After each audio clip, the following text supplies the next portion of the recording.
Hello, welcome back to my channel. ഇന്ന് നമ്മളിവിടെ ചെയ്യാൻ പോകുന്നത് ഫ്രഷ് മാംഗോ കേക്കാണ്. വീട്ടിൽ ഒത്തിരി പഴുത്ത മാങ്ങ ഒക്കെ കിട്ടുന്ന സമയമാണ്. അതുകൊണ്ട് എല്ലാവർക്കും ട്രൈ ചെയ്യാൻ പറ്റിയ ഒരു സിമ്പിൾ റെസിപ്പിയാണിത്. ആദ്യം തന്നെ ഒരു അരിപ്പിലോട്ട് 1 കപ്പ് മൈദ ചേർത്ത് കൊടുക്കാം. അതിൻ്റെ കൂടെ 1 ടീസ്പൂൺ ബേക്കിംഗ് പൗഡറും 1/4 ടീസ്പൂൺ ബേക്കിംഗ് സോഡയും ചേർത്തിട്ട് നന്നായിട്ട് അരിച്ചെടുക്കാം. അതിനുശേഷം നമുക്കിതിനെ നന്നായിട്ടൊന്ന് മിക്സ് ചെയ്തെടുക്കണം. അല്ലെങ്കിൽ 2-3 വട്ടം അരിച്ചെടുത്താലും മതിയാകും. ഇനി ക്ലീൻ ആയിട്ടുള്ള ഒരു ബൗളിലേക്ക് 4 മുട്ട പൊടിച്ച് ഒഴിച്ചു കൊടുക്കാം. വലിയ മുട്ടയാണ് എടുക്കുന്നതെങ്കിൽ 3 മുട്ട മതിയാവും. അതിൻ്റെ കൂടെ തന്നെ നമുക്ക് 1/4 ടീസ്പൂൺ ഉപ്പും 1 ടീസ്പൂൺ വനില എക്സ്ട്രാക്റ്റും 3/4 കപ്പ് പഞ്ചസാരയാണ് ഞാൻ എടുത്തിട്ടുള്ളത്. പൊടിച്ച പഞ്ചസാരയാണ് നിങ്ങൾ എടുക്കുന്നതെങ്കിൽ 1 കപ്പ് എടുക്കാം. ഞാനിവിടെ പൊടിക്കാത്ത പഞ്ചസാരയാണ് എടുത്തിട്ടുള്ളത്. ഇനി ഇതിനെ നന്നായിട്ട് ഫ്ലഫി ആവുന്നവരെ ഒന്ന് ബീറ്റ് ചെയ്തെടുക്കണം. മുട്ടയുടെ കളറൊക്കെ മാറി നല്ലോണം ഫ്ലഫി ആയിട്ട് വന്നിട്ടുണ്ട്. ഇനി ഇതിലേക്ക് നമുക്ക് 1/4 കപ്പ് സൺഫ്ലവർ ഓയിൽ ചേർത്ത് കൊടുക്കാം. സൺഫ്ലവർ ഓയിൽ ചേർത്തിട്ട് ചെറുതായിട്ടൊന്ന് മിക്സ് ചെയ്തിട്ട് നമുക്ക് ബീറ്റർ അങ്ങ് മാറ്റി വെക്കാം.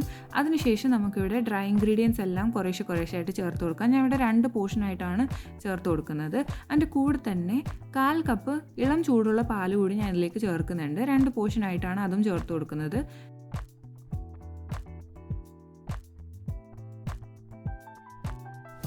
ഡ്രൈ ഇൻഗ്രീഡിയൻസും പാലും 2-3 പോർഷനായിട്ട് ഇതിലേക്ക് മുഴുവൻ ചേർത്ത് കൊടുത്ത ശേഷം നന്നായിട്ടൊന്ന് മിക്സ് ചെയ്തിട്ട് ഒരു റിബൺ കൺസിസ്റ്റൻസി ആകുന്ന വരെ നമുക്കിതിനെ മിക്സ് ചെയ്യണം. അതിനുശേഷമാണ് നമ്മളിതിനെ മോൾഡിലേക്ക് ഒഴിച്ച് ബേക്ക് ചെയ്യുന്നത്. ഞാനിവിടെ 7 ഇഞ്ചിൻ്റെ ഒരു ടിന്നാണ് എടുക്കുന്നത്. എന്നിട്ട് അതിലേക്ക് മുഴുവൻ ഒഴിച്ചു കൊടുത്ത ശേഷം ഞാനൊരു 170 ഡിഗ്രി സെൽഷ്യസിൽ ഒരു 25 മിനിറ്റ് വരെ ബേക്ക് ചെയ്തെടുത്തിട്ടുണ്ട്. നല്ല കേക്കെല്ലാം നല്ല സോഫ്റ്റായിട്ട് സ്പോഞ്ചി ആയിട്ട് തന്നെ കിട്ടിയിട്ടുള്ളത്. ഇനി കേക്കിലേക്ക് വേണ്ടുന്ന ഗ്ലേസും പിന്നെ കേക്ക് വെറ്റാനുള്ള സിറപ്പും ഉണ്ടാക്കാൻ വേണ്ടിയിട്ട് ഞാനിവിടെ 1 മാങ്ങ എടുത്തിട്ടുണ്ട്. അതിന് നല്ലതായിട്ട് അരച്ചെടുത്തിട്ടുണ്ട്. അതിനുശേഷം ഒരു പാൻ വെച്ചിട്ട് നമ്മൾ അരച്ചെടുത്ത മാങ്ങയിൽ നിന്ന് 3/4 ഭാഗത്തോളം അതിലേക്ക് ഇട്ട് കൊടുത്തിട്ട് അതിൻ്റെ കൂടെ തന്നെ നമ്മൾ 5 ടേബിൾ സ്പൂൺ പഞ്ചസാര ചേർത്ത് കൊടുക്കുന്നുണ്ട്. ഇനി ഇതിനെ നമുക്ക് ഒന്ന് ചൂടാക്കി ഷുഗറൊക്കെ ഒന്ന് മെൽറ്റ് ചെയ്തെടുക്കാം. ലോ ഫ്ലെയിമിൽ വെച്ച് വേണം നമ്മൾ ഷുഗർ ഒന്ന് മെൽറ്റ് ചെയ്തെടുക്കാൻ. ഷുഗർ മെൽറ്റായി വന്ന ശേഷം ഇതിലേക്ക് 3/4 കപ്പ് വെള്ളം ചേർത്ത് കൊടുത്ത് നന്നായിട്ടൊന്ന് തിളപ്പിക്കാം. ഇതൊന്ന് കുറുകി വരുന്ന വരയ്ക്കും തിളപ്പിച്ച ശേഷം നമുക്കിതിനൊന്ന് മാറ്റി വയ്ക്കാം. ഇനി ചെറിയൊരു പാത്രത്തിൽ വെള്ളം തിളപ്പിച്ചിട്ട് നമ്മളൊരു പാത്രത്തിൽ 1 ടീസ്പൂൺ ജെലാറ്റിൻ എടുത്തിട്ടുണ്ട്. എന്നിട്ട് ചൂട് വെള്ളം ഒരു 4 ടീസ്പൂൺ ഒഴിച്ചു കൊടുത്ത് ഒന്ന് കുതിരാൻ വയ്ക്കാം. ഒന്ന് നന്നായിട്ട് അത് കുതിർന്ന് വരുമ്പോഴത്തേക്ക് നമ്മൾ ഡബിൾ ബോയിൽ ചെയ്തിട്ട് ഈ ജെലാറ്റിനെ ഒന്ന് മെൽറ്റ് ചെയ്തെടുക്കണം. ജെലാറ്റിൻ ഒന്ന് നന്നായിട്ട് മെൽറ്റായി വന്ന ശേഷം ഇതിലേക്ക് 1/2 ടീസ്പൂൺ വനില എക്സ്ട്രാക്റ്റ് ചേർത്ത് കൊടുക്കാം. എന്നിട്ട് നന്നായിട്ട് തന്നെ ഒന്ന് മിക്സ് ചെയ്ത് കൊടുക്കാം.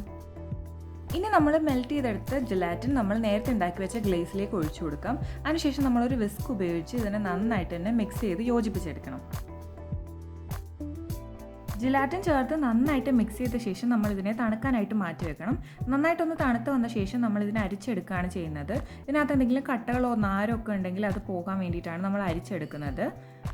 ഇനി ഇതിനെ നന്നായിട്ടൊന്ന് അരിച്ചെടുത്ത ശേഷം നമുക്കിതിനെ മാറ്റി വയ്ക്കാം. നമ്മൾ കേക്കിൻ്റെ മുകളിൽ യൂസ് ചെയ്യാൻ വേണ്ടിയിട്ടുള്ള ഗ്ലേസ് ഇവിടെ റെഡി ആയിട്ടുണ്ട്. ഇനി നമ്മൾ ഷുഗർ സിറപ്പാണ് ഉണ്ടാക്കാൻ പോകുന്നത്. അതിനായിട്ട് ഞാനൊരു പാൻ വെച്ചിട്ട് അതിലേക്ക് 1 കപ്പ് വെള്ളം ഒഴിച്ചു കൊടുക്കുന്നുണ്ട്.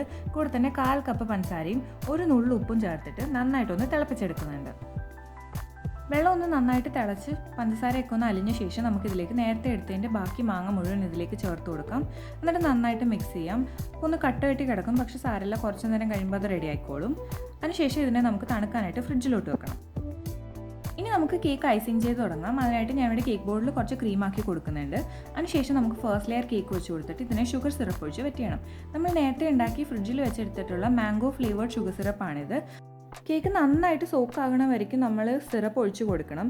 അതിനുശേഷം നമ്മൾ കേക്കിലോട്ട് കുറച്ച് ക്രീമാക്കി കൊടുത്തിട്ട് നന്നായിട്ടൊന്ന് സ്പ്രെഡ് ചെയ്ത് കൊടുക്കുന്നുണ്ട്.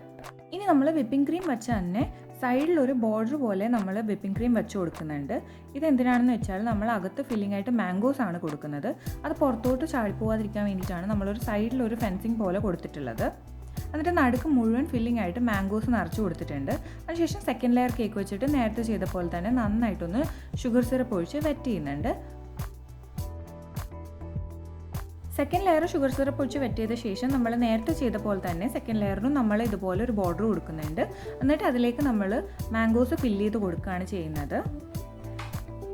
മാംഗോസ് ഒക്കെ വെച്ച് കൊടുത്ത ശേഷം നന്നായിട്ടൊന്ന് ലെവൽ ചെയ്ത് കൊടുക്കണം. അതിനുശേഷം അടുത്ത ലെയർ കേക്കും വെച്ചിട്ട് നമുക്കിതിനെ ഷുഗർ സിറപ്പ് ഒഴിച്ച് നന്നായിട്ടങ്ങ് വെറ്റ് ചെയ്യാം. ലാസ്റ്റ് ലെയർ കേക്കും നമ്മളിവിടെ വെറ്റ് ചെയ്ത് കഴിഞ്ഞിട്ടുണ്ട്. ഇനി നമ്മൾ ഫുൾ കേക്ക് ഐസിങ് ചെയ്യുകയാണ്. അതിനായിട്ട് ഞാൻ വിപ്പിംഗ് ക്രീം ഫുള്ളായിട്ടങ്ങ് കോട്ടിങ് കൊടുക്കുന്നുണ്ട്. ഞാൻ ക്രം കോട്ട് ചെയ്യാതെ ഫൈനൽ കോട്ട് തന്നെയാണ് ചെയ്യുന്നത്.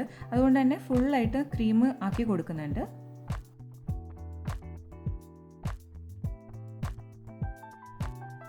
ഇനി ഇതിനെ ലെവൽ ചെയ്യാൻ വേണ്ടിയിട്ട് ഞാനൊരു സ്ക്രേപ്പറാണ് യൂസ് ചെയ്യുന്നത്.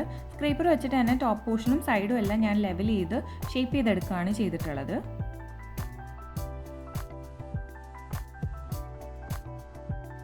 ഞാൻ ഇപ്പോൾ ഇവിടെ കേക്ക് മുകളിലും സൈഡിലും ഒക്കെ നന്നായിട്ട് തന്നെ ഷേപ്പ് ചെയ്തെടുത്തിട്ടുണ്ട്.